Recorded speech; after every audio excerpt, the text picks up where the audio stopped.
Dan saya satu angkatan dengan Bu Menkeu. Jadi saya kenal Bu Menkeu ini udah 40 tahunan ya. Ini dalam berita itu udah di depan TV sebelum tidur. Melihat kerja para diplomat dan simple banget. Oh ya, kalau diplomat itu pasti ke luar negeri mungkin.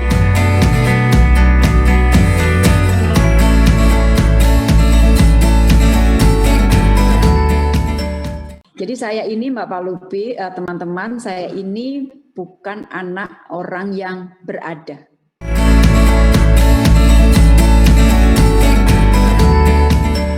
Saya ini nobody Mbak Palupi. Jadi boleh mimpi tapi takut mimpinya ketinggian. Kalau menteri itu udah benar-benar urusan yang aku kayaknya jarang ya orang cita-cita jadi menteri gitu.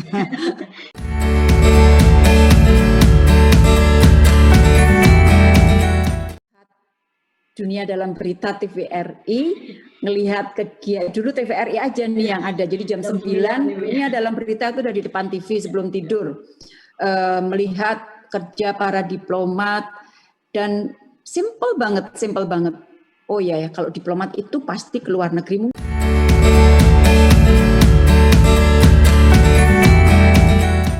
Kalau untuk teman-teman yang muda, ke luar negeri itu something yang biasa, tapi untuk kita dulu pergi ke luar negeri adalah sesuatu yang sangat luxurious, yang buat saya, Retno, pada saat itu, udahlah, forget it, nggak mungkin, sangat nggak mungkin.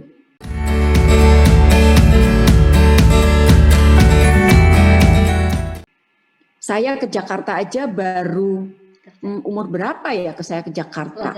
Itu aja saya begitu masuk Jakarta, gedungnya ada yang tingkat. Saya dari Semarang. Oleh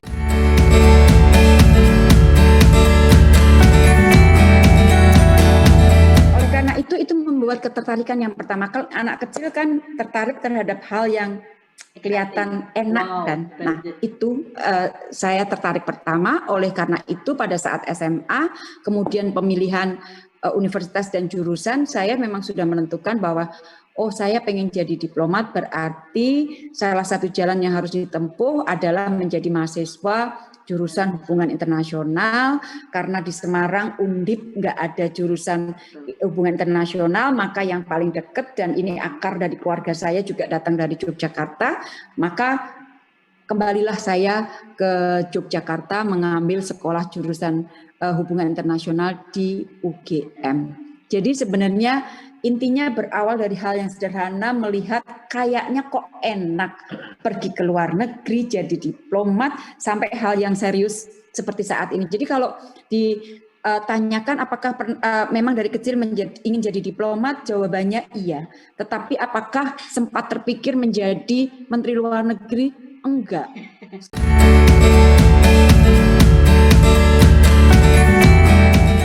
Saya kenal semua keterbatasan, itu saya kenal, saya lalui semua, nggak punya duit, semua terbatas, dan sebagainya itu saya kenal semua. Kata-kata susah, keterbatasan, itu saya jalani, jadi bukan teori yang saya nggak kenal. Masa kecil saya adalah itu.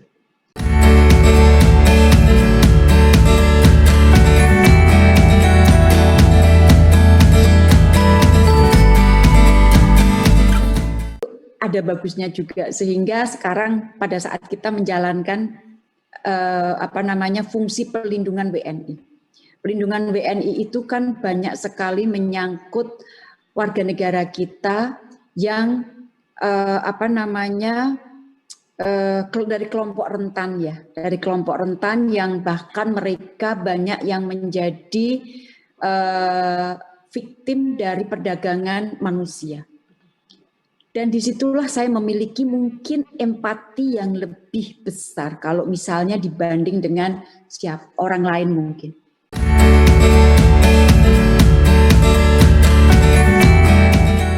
Saya sampai SMA Semarang, terus mahasiswa saya ke Jogja.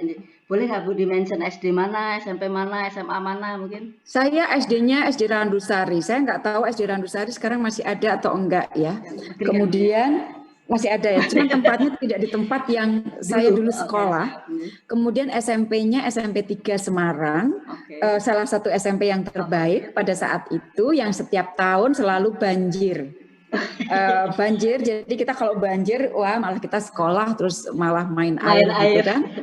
Terus SMA-nya adalah SMA 3.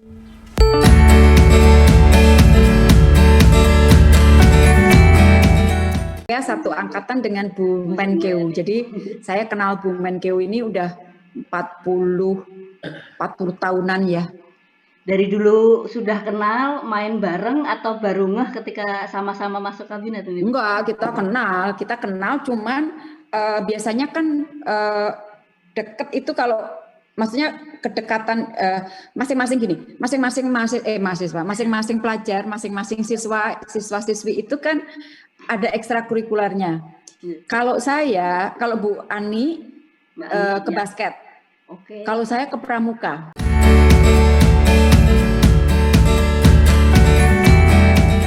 Kita pisah SMA karena Bu Ani ke UI, saya ke UGM, kita nggak ketemu. Bu Ani ke Fakultas Ekonomi, saya ke jurusan Hubungan Internasional, nggak ketemu sampai di titik kita dua-duanya ada di pemerintahan, tetapi tentunya dengan posisi yang berbeda, dan semakin lebih sering ketemu pada saat saya sudah menjadi duta besar. Saya ingat kita pernah, Bu Ani waktu itu di World Bank, saya jadi dubes di Belanda. Bu Ani datang ke Den Haag, terus kemudian dia nge-text, dia bilang, "Ruth, aku lagi ada di sini, kita ketemuan yuk," gitu. Terus kita makan berdua di Belanda, terus kita komunikasi every now and then, kita terus komunikasi, tiba-tiba beliau dipanggil pulang jadi menteri, jadi kita satu tim sekarang. Dan kebetulan dengan COVID ini, jadi Menteri Keuangan dengan Menteri Luar Negeri mungkin memang ditakdirkan kerja bareng terus ya.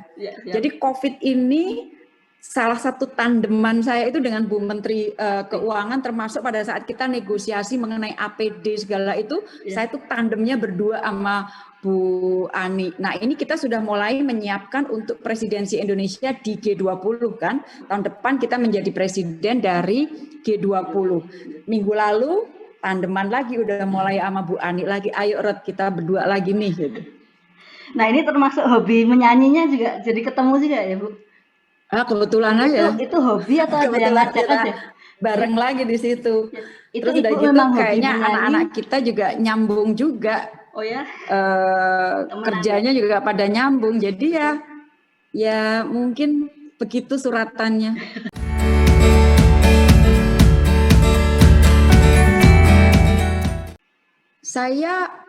Hobi saya sebenarnya agak maskulin ya, karena waktu kuliah itu hampir setiap minggu saya itu naik gunung. Hampir setiap minggu. Jadi olahraga saya itu olahraga yang sebetulnya sama laki-laki aja semuanya. Jadi sampai sekarang pun ya nggak sedahsyat yang dulu sih, tapi paling tidak setiap hari saya masih light jog ya, lari, bukan lari yang gitu enggak sih, tapi in terms of jarak nggak jelek juga, 7 sampai 8, paling sedikit 5 lah, 5. Kalau weekend itu kadang-kadang sampai lebih dari 10 kilometer.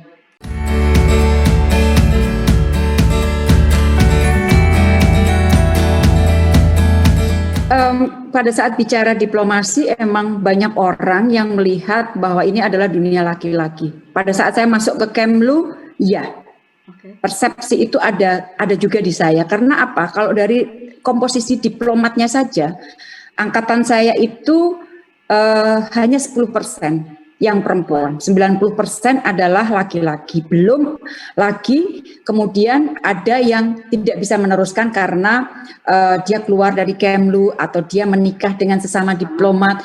Dulu kalau menikah dengan sesama diplomat maka salah satu harus milih mundur salah satu. Nah, biasanya yang mundur adalah perempuan. Sekarang udah boleh, sekarang nggak ada halangan itu. dua-duanya diplomat, menikah, dua-duanya penempatan, semuanya udah. Jadi keberpihakan kita terhadap perempuan makin kesini makin bagus, dalam arti perempuan itu ditreat exactly equal dengan laki-laki. Jadi kalau dilihat dari komposisi pun, kalau dulu cuma 10%, sekarang tuh kadang-kadang 51%-nya adalah perempuan. Dan mereka hebat-hebat semua. Jadi di tim saya yang menangani vaksin selama pandemi ini, saya ketemu dengan mereka, saya kaget juga, diplomat muda dan mayoritas perempuan semua. Jadi saya kerja dengan perempuan ini. Terus kemudian kenapa orang nggak salah juga menilai bahwa dunia ini adalah dunia laki-laki? Ya karena kita kerja nggak ada batasan waktu, nggak ada batasan ruang. 24/7, kapanpun suruh pergi harus bisa. Nah ini kadang-kadang kemudian digandengkan dengan peran perempuan, tanggung jawab pada anak, kepada keluarga dan sebagainya, terus disimpulkan sendiri bahwa ini kayaknya nggak klop deh. Padahal ya klop-klop saja, cuman memang tantangannya lebih besar, pasti itu. Karena saya kebayang waktu saya masih muda, anak-anak masih kecil, sebelum ke kantor, ngurusin, mandi, kasih makan, taruh di mobil, nyetirin, bawa ke sekolah, satu taruh di sekolah, satunya lagi, terus ke kantor. Belum lagi kalau tiba-tiba ditelepon oleh sekolah, anaknya sakit, lompat lagi ke sana. Pokoknya serunya setengah mati. Tapi bukan berarti nggak bisa loh, bisa. Dan saya selalu kasih encouragement ke teman-teman diplomat yang muda. Berat iya, tantangannya besar iya, tapi bisa.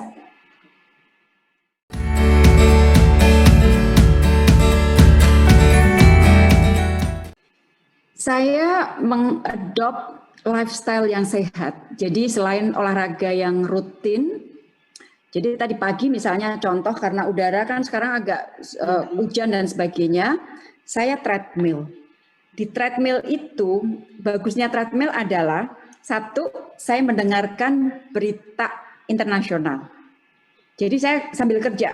Oke, jadi by 7 atau by 7:30 pagi, saya udah tahu semua nih apa yang terjadi di dunia sambil saya lari. Yang kedua, di tengah lari itu juga masih bisa nerima kerjaan teman-teman. Karena kalau sekarang selama pandemi kan sekitar jam 7 itu pasti saya mendapatkan bahan untuk laporan kepada Presiden mengenai perkembangan COVID dunia, kemudian mengenai situasi dunia. Jadi itu biasanya teman-teman saya subuh udah ngolah, mereka setelah subuh udah mulai kerja, terus sekitar 6.30 jam 7 itu masuk ke saya periksa lagi ada perubahan tidak dan sebagainya, sehingga sekitar 7.30 itu sudah masuk ke Presiden. Jadi di saat yang sama saya bisa melakukan 3 hal, olahraga, ngurusin kerjaan, sama mantau berita. Itu nggak ada yang hilang lah, pokoknya setiap menit nggak ada yang hilang. Dan saya makan sehat, dalam artian saya nggak makan karbo dalam arti yang nasi gitu, nggak. Tapi kan karbo dikit di makanan kan tetap ada, ya nggak apa-apa. Saya nggak makan minyak, gorengan saya enggak. Kemudian saya nggak makan gula dan saya upayakan semuanya low fat. Jadi dalam 2 tahun ini saya turun 16 kilo. Dan alhamdulillah sehat.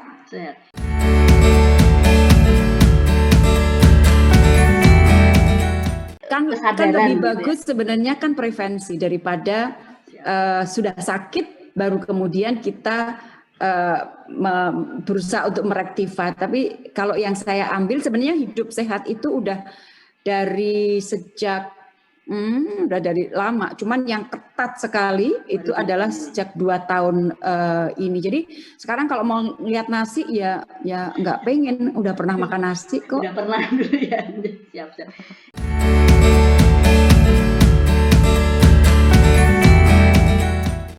Tapi memang serius sih. Jadi enggak yang mengenai pemilihan saya itu ya, pemilihan coaches itu ya, saya cerita sama teman-teman. Jadi kan pengumuman itu masuk pukul 2 dini hari tanggal 13. Oke. Tik masuk pengumuman dengan presentasenya bahwa oh ya udah kepilih dengan suara terbanyak dan sebagainya. Itu enggak oke, terus tidur, wah udah kepilih tidur kita, enggak. Langsung ngubungin PT RI Jenewa karena mereka kan masih malam, belum terlalu malam. Jadi saya udah komunikasi, oke. So next kita harus 1, 2, 3, dada. Terus dari situ saya sudah mulai nge-forward semua kepada tim Jakarta.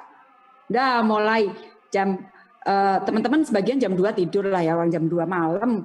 Tapi jam 4 timku yang paling deket udah ngerespon. Wah ini jam 4 udah mulai ngerespon. All the way seharian. Jadi itu ya hidup kita kayak gitu itu.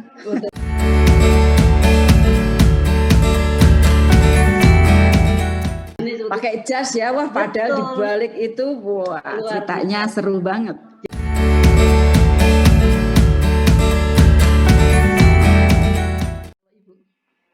Pengennya sih paling sedikit 6 jam ya.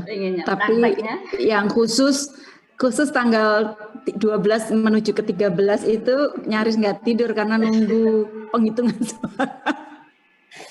Tapi selama kalau ada krisis waktu Wuhan itu juga, itu betul-betul malam yang panjang sekali karena kita pantau terus waktu kita evakuasi misalnya warga negara kita dari Yaman